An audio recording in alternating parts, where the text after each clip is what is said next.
Hello everyone, welcome to our channel. इस video में हम कक्षा 8वीं विषय विज्ञान के अध्याय 11 विद्युत धारा के रासायनिक प्रभाव के प्रश्नों के उत्तर करेंगे। इस वीडियो को सुनने मात्र से ही आपको सारे प्रश्नों के उत्तर याद हो जाएंगे। तो अगर आपने हमारे चैनल को अभी तक सब्सक्राइब नहीं किया है तो जल्दी से सब्सक्राइब कर लीजिए और इस वीडियो को लाइक कर अपने फ्रेंड्स को जरूर शेयर करें। तो चलिए शुरू करते हैं। सबसे पहले हम पाठ के मध्य में दिए गए प्रश्नोत्तर करेंगे। इसमें सबसे पहले है, इनके उत्तर दीजिए।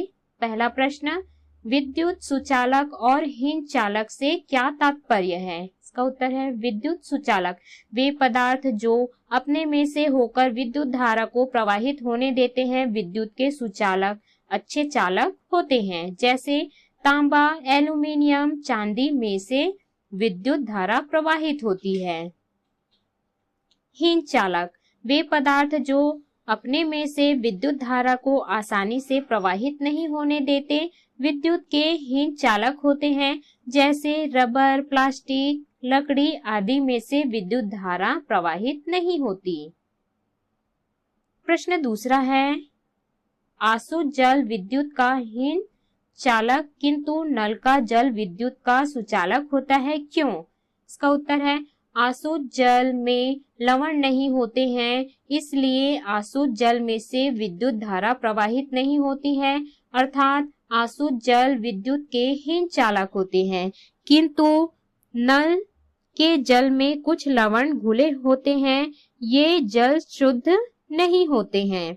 खनिज लवण की थोड़ी मात्रा इनमें घुली होती है, इसलिए नल का जल विद्युत का सुचालक होता है। अगला है, इनके उत्तर दीजिए। पहला प्रश्न है, विद्युत धारा के रासायनिक प्रभाव से क्या तात्पर्य है? इसका उत्तर है, विद्युत धारा के रासायनिक प्रभाव, जब विद्युत धारा किसी यौगिक के जलीय घोल में प्रवाहित की जाती है तो उस यौगिक को उसके आयनों में विभक्त कर देती है। इस प्रभाव को विद्युत धारा का रासायनिक प्रभाव कहते हैं। अगला है प्रश्न दूसरा, विद्युत लेपन करने के क्या कारण है? इसका उत्तर है, घटिया धातु को जंग से बचाने के कारण बढ़िया धातु जैसे सोना चांदी की परत घटिया धातु के ऊपर चढ़ाकर विद्युत लेपन किया जाता है। अगला है प्रश्न तीसरा, अपने आसपास उपलब्ध विद्युत लेपित वस्तुओं की सूची बनाइए। इसका उत्तर है, हमारे आसपास उपलब्ध लेपित वस्तुओं की सूची। पहला, नई साइकिल, नई मोटरसाइकिल, नई कार में। दूसरा, नई चमकदार आभूषणों में। तीसरा, दरवाजे के कुंडल में। चौथा, नल की टोटी, गैस बर्नर, पहियों के रिम में। पांचवा, अनेक प्रकार के लौह धातु से बने वस्तुओं में। अगला है, इनके उत्तर दीजिए के प्रश्न पहला, वोल्टी सेल में इलेक्ट्रोड तथा विद्युत अपघट्य के रूप में किसका उपयोग किया जाता है? इसका उत्तर है, वोल्टी सेल में इलेक्ट्रोड के रूप में तांबे की पट्टी, धन विद्युताग्र तथा जस्तेरी पट्टी ऋण विद्युताग्र का उपयोग किया जाता है तथा विद्युत अपघट्य के रूप में तनु सल्फ्यूरिक अम्ल का उपयोग किया जाता है। अगला है प्रश्न दूसरा, सौर सेल किसका बना होता है? इसका उत्तर है, एक साधारण सौर सेल सिलिकॉन की 2 परतों से बना होता है। अगला है अभ्यास के प्रश्न। प्रश्न पहला, सही विकल्प चुनकर लिखिए। पहला, निम्नलिखित में से विद्युत का सुचालक नहीं है। आसूत जल। दूसरा, सरल वोल्टी सेल में विद्युत अपघट्य होता है। इसका उत्तर है तनु सल्फ्यूरिक अम्ल।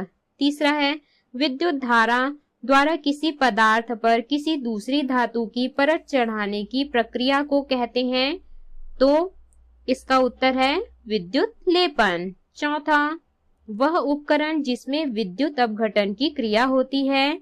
इसका उत्तर है वोल्ट मीटर। अगला है प्रश्न दूसरा, रिक्त स्थानों की पूर्ति कीजिए। पहला, साधारण वोल्टी सेल में विद्युत अपघट्य तनु सल्फ्यूरिक अम्ल विलयन होता है। दूसरा, किसी विलयन से विद्युत धारा प्रवाहित होने पर रासायनिक प्रभाव उत्पन्न होता है। तीसरा है, सौर सेल में सौर ऊर्जा विद्युत ऊर्जा में रूपांतरित होती है। चौथा है, वोल्ट मीटर द्वारा सस्ती धातुओं पर बहुमूल्य धातुओं की परत चढ़ाने की प्रक्रिया विद्युत लेपन कहलाती है। पांचवा है, घड़ियों, कैलकुलेटर, ट्रांजिस्टर एवं कृत्रिम उपग्रहों में बटन सेल का उपयोग किया जाता है।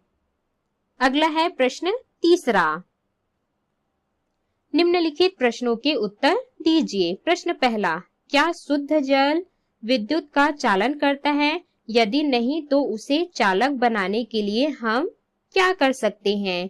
इसका उत्तर है, शुद्ध जल विद्युत का चालन नहीं करता है। शुद्ध जल को विद्युत का चालक बनाने के लिए उसमें हम थोड़ी मात्रा में खनिज लवण मिला सकते हैं, जिससे कि लवण मिश्रित शुद्ध जल विद्युत का चालन करने लगता है।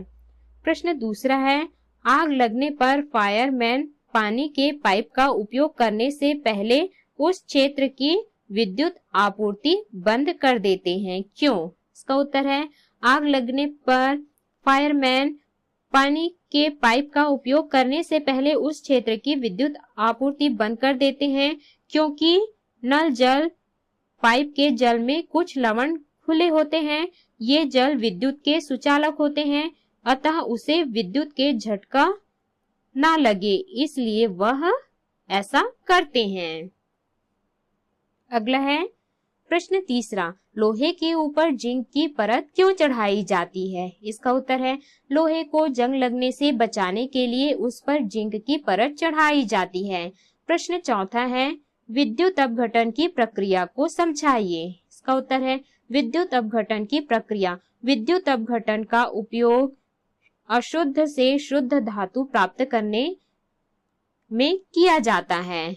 विद्युत अपघटनी शोधन एक टंकी या हौज में किया जाता है।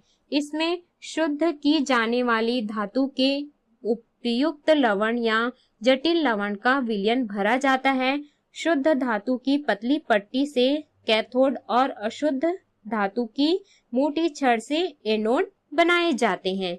उपयुक्त विभव और उच्च एम्पियर की विद्युत धारा प्रवाहित करने पर एनोड से शुद्ध धातु अपने विलयन में से कैथोड में जमा होती है। यह विधि विद्युत अपघटन कहलाती है।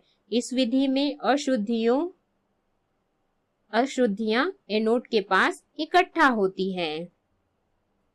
इसके उत्तर में आपको इस प्रकार से चित्र बनाना है। प्रश्न पांचवा है, बटन सेल के विद्युत अपघट्य धन ध्रुव तथा ऋण ध्रुव के नाम बताइए। इसका उत्तर है, बटन सेल के विद्युत अपघट्य सोडियम या पोटेशियम ऑक्साइड, धन ध्रुव जिंक या एल्यूमिनियम एनोड तथा ऋण ध्रुव सिल्वर ऑक्साइड या मरकरी ऑक्साइड कैथोड के बनाए जाते हैं। प्रश्न छठवा है, विद्युत लेपन के कोई 3 उपयोग बताइए। इसका उत्तर है, विद्युत लेपन के 3 उपयोग निम्न है। पहला, कार के कुछ भागों, नल की टोटी, गैस बर्नर, साइकिल का हैंडल, पहियों के रिम आदि पर क्रोमियम का लेपन किया जाता है। दूसरा है, विद्युत लेपन की प्रक्रिया द्वारा सस्ती धातुओं की वस्तुओं पर सोने या चांदी जैसी बहुमूल्य धातु की पतली परत चढ़ाकर आभूषण बनाए जाते हैं। तीसरा है, विद्युत लेपन की प्रक्रिया का उपयोग धातु अयस्क से शुद्ध धातु प्राप्त करने में किया जाता है। तो इस प्रकार से हमने इस अध्याय के सभी प्रश्नों के उत्तर किए। इस वीडियो को सुनने मात्र से ही आपको सारे प्रश्नों के उत्तर याद हो जाएंगे। तो अगर आपने हमारे चैनल को अभी तक सब्सक्राइब नहीं किया है तो जल्दी से सब्सक्राइब कर लीजिए और इस वीडियो को लाइक कर अपने फ्रेंड्स को जरूर शेयर करें।